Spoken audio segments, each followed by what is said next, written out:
हर महादेव। भस्म की महिमा। मस्तक पर भस्म त्रिपुंड तिलक धारण करने से शिव जी की प्राप्ति तथा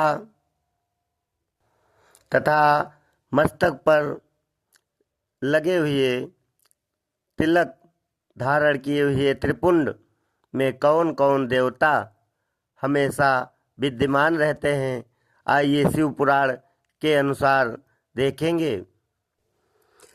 महर्षियों, श्री सूत जी ने कहा कि हे महर्षियों, भस्म संपूर्ण मंगलों को देने वाला तथा उत्तम है। उसके दो भेद बताए गए हैं, उन भेदों का मैं वर्णन करता हूँ, सावधान होकर सुनो।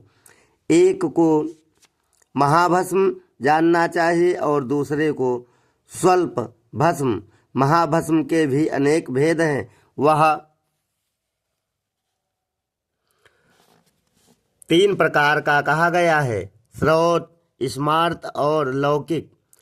स्वल्प भस्म के भी बहुत से भेदों का वर्णन किया गया है। श्रौत और स्मार्त भस्म को केवल द्विज के ही उपयोग में आने का योग कहा गया है। तीसरा जो लौकिक भस्म है, वह अन्य सब लोगों के भी उपयोग में आ सकता है। श्रेष्ठ महर्षियों ने यह बताया कि द्विजों को वैदिक मंत्र के उच्चारण पूर्वक भस्म धारण करना चाहिए। दूसरे लोगों के लिए बिना मंत्र के ही केवल धारण करने का विधान है। जले हुए गोबर से प्रकट होने वाला भस्म अग्नेय कहलाता है। महामुने, वह भी त्रिपुंड का द्रव्य है, ऐसा कहा गया है। अग्निहोत्र से उत्पन्न हुए भस्म का भी मनीषी पुरुषों को संग्रह करना चाहिए। अन्य यज्ञ से प्रकट हुआ भस्म भी त्रिपुंड धारण के काम आ सकता है।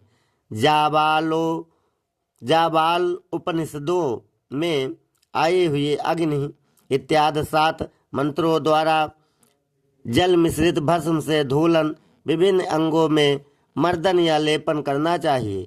महर्षि जाबाल ने सभी वर्णों और आश्रमों के लिए मंत्र से या बिना मंत्र के भी आदर पूर्वक भस्म से त्रिपुंड लगाने की आवश्यकता बताई है। समस्त अंगों में सजल भस्म को मलना अथवा विभिन्न अंगों में तिरछा त्रिपुंड लगाना, इन कार्यों को मोक्षार्थी पुरुष प्रमाद से भी ना छोड़े, ऐसा श्रुति का आदेश है। भगवान शिव और विष्णु ने भी त्रिपुंड धारण किया है। अन्य देवियों सहित भगवती उमा और लक्ष्मी देवी ने भी वाणी द्वारा इसकी प्रशंसा की है। हे ब्राह्मणों, क्षत्रियों, वैश्यों, शूद्रों, वर्ण संकरों तथा जाति भ्रष्ट पुरुषों ने भी उद्धूलन एवं त्रिपुंड के रूप में भस्म धारण किया है।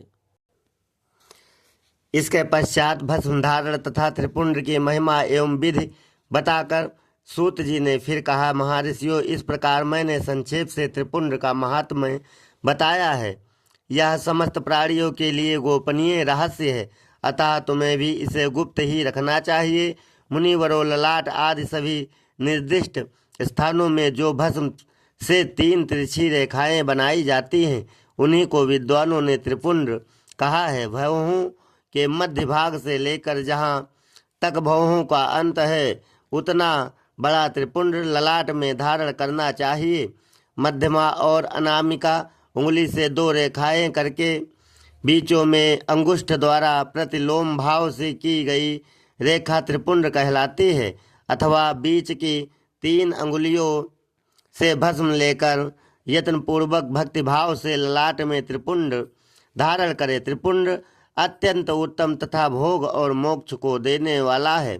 त्रिपुंड की 3 रेखाओं में से प्रत्येक के 9 देवता हैं, जो भी अंगों में स्थित हैं। मैं उनका परिचय देता हूँ, सावधान होकर सुनो। हे मुनीश्वरों, प्रणव का प्रथम अक्षर आकार गार्ह पति अग्नि, पृथ्वी धर्म रजोगुण, ऋग्वेद क्रिया शक्ति प्रातः सवन तथा महादेव ये त्रिपुंड की प्रथम रेखा के 9 देवता हैं।